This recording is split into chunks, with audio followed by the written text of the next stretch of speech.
Yo, what's going on, guys? And today we're talking about how the Cleveland Cavaliers will do this season. This is my third or fourth year doing my previews and predictions. So right before we start today's video, obviously hit that subscribe button. I'm telling you right now, hit the subscribe button. If you want an NBA journalist like myself, who I'm a credentialed independent NBA journalist, went to Summer League, went to Scouting Combine, I'm going to the in-season tournament, finals, bunch of other stuff I'm doing this year. Hit that subscribe button. We're on the way to 20,000. Best source for independent NBA journalism. Now I want to hear your predictions in the comment section.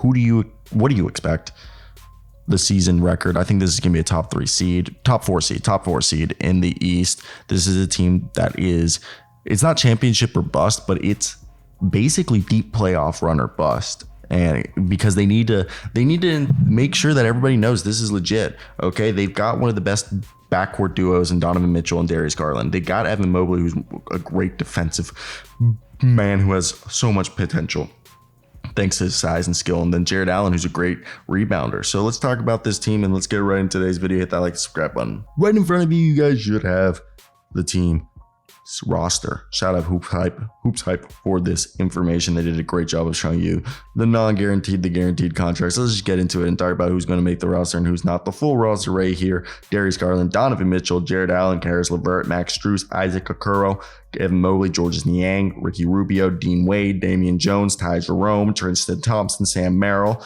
Zaire Smith is on a training camp deal. So is Sharif Cooper. So is Pete Nance. And so is Justin Powell. While they have Amani Bates, Isaiah Mobley, and Craig Porter Jr. all on two ways. So their two ways are filled, and currently they have one roster spot open, and that is being fought between Zaire Smith, Sharif Cooper, Pete Nance, and Justin Powell. And technically Ricky Rubio is stepping away from basketball. He's technically like retired, I guess, but he'll be back. I assume. I hope so. He's one of my favorite players of all time. And who do I expect out of these guys? You know, the four dudes fighting for a roster spot. Who do I think is going to make it? First off, it's been 3 years since we've seen Zaire Smith play in a NBA game. He was on the Memphis Hustle team for 2021, but he didn't play a single game. I don't know what to expect with Zaire Smith. If you guys want to know, this past year in Summer League, he was a guy who averaged, I want to give you the correct numbers right here, but in Summer League this past season, where is it? Summer League. Okay, he averaged through four games, played. He averaged 14 minutes a night, 6 points, shooting 75% from the field, about a rebound a night, and about 2 fouls, and shot 50% from three. So again, it's a very limited amount of minutes he played, but he looked decent when he did play. So that's what you should take from him. He's only 24 years old. And the other guys are Sharif Cooper. I don't think so. I don't think Sharif Cooper's making it. Tristan Thompson's also on a non-guaranteed deal, but I expect him to make it because their bigs are Jared Allen, Evan Mobley, Damian Jones, and then Tristan Thompson's a great fourth. The starting lineup is going to be, as you guys see, Darius Garland, Donovan Mitchell.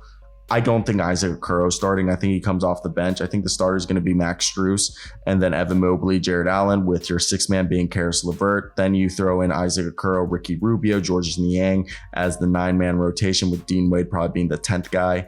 Then you have Damian Jones, Ty Jerome, Tristan Thompson, Sam Merrill. But I do think this is a great squad that has a lot of potential and is doing a good job of showing what they're capable of doing. I know it's a lot of people are going to be over here and be like, well, this team needs to shoot threes. So I don't think they need Sharif Cooper because Craig Porter Jr. is awesome. Ty Jerome, Ricky Rubio are behind Darius Garland, Donovan Mitchell. They really went out and made sure shooting was the thing that they got. Okay, like this was a team that could not shoot last year when they needed shooting, and I think they went out and got themselves a bunch of shooting, which was very much needed for this team. And now with JB Bickerstaff, I think JB is going to do a good job. Like, look, this is a team that they've got a great tandem, and they need to make sure they have the defense and shooting around Donovan Mitchell and Darius Garland, who are both really good scoring guards who can make plays, but they lack size and get picked on defense. So this is a team that, also needs to get more open shots and take advantage of the potential that they have with these guys on their roster. And with JB Bickerstaff being their coach, I like his philosophy, and he's a guy that believes that the core values are, a team. First off, I don't know if you guys know, he's from the Houston Rockets. So I'm very surprised that, I don't know, that he, coming from Houston, he's not more involved in like having 3-point shooting and he's more of a defensive coach. So that's definitely something that surprises me. But I think he does a good job of a team that you look at the Cavaliers statistically. Last year, they were a team that's still really good defensively, but offensively, they finished 9th. They finished 1st defensively. And that net rating of being the 2nd best net rating is awesome, but they finished 4th, okay? And I think that's a lot of the time because they had the worst pace in the NBA. They were the slowest team in the NBA last year. And you just can't have that, guys. Like, seriously.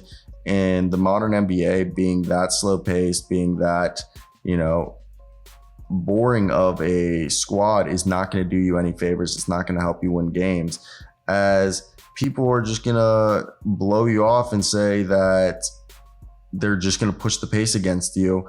And we've seen it before when they push the pace or even just teams play bigger than them, they've struggled against it. So for me, I think this is a big thing that they need to work on. And I'm excited to see what they can do to overcome the miscues that they've had over the last season. And I do have faith in the squad being a good squad. It's just more the fact that, can they put it all together? Can they do it? So far, it hasn't been that great. They haven't been able to, successfully, I think, maximize the value of this team. And I don't know if that's Mr. JB Bickerstaff's fault or if it's Mr. the Kobe Altman, Mr. DUI. Also, I don't care that he got a DUI. Like, that's not that big of a, like, people are acting like it's the end of the world and that like he should be going to prison. But come on, guys, like, he was like operating a vehicle while impaired too, so wasn't even that bad. I mean, some people are going to say it's like the worst thing in the world, but I really don't think it is. What do you guys think? Am I giving him too much of a pass? I don't think so. I just think like people are going to act like he's a criminal when he's really not. But that's it. I think they're going to be a top 4 seed. They need to improve that shooting, which they did. They went out and got Georges Niang. They went out and got Max Strus. They went out and got themselves, brought back Sam Merrill, but Ty Jerome as well. And they got a lot of 3-point shooting on this team. So that's where I want to hear your guys' thoughts. If there was anything else that I could have talked about that you would have liked to have heard, let me know. But yeah, I think we should be good. Everything's looking like Humboya. So that's going to be it for me. Hope you guys did enjoy. Like, comment, and subscribe. If there was anything else you would have liked to have heard, let me know. I'm always genuinely curious to hear your opinions on how this roster should be constructed. If there was anything else that I might have missed that I didn't talk about, let me know. But that's it for me. Peace out, guys.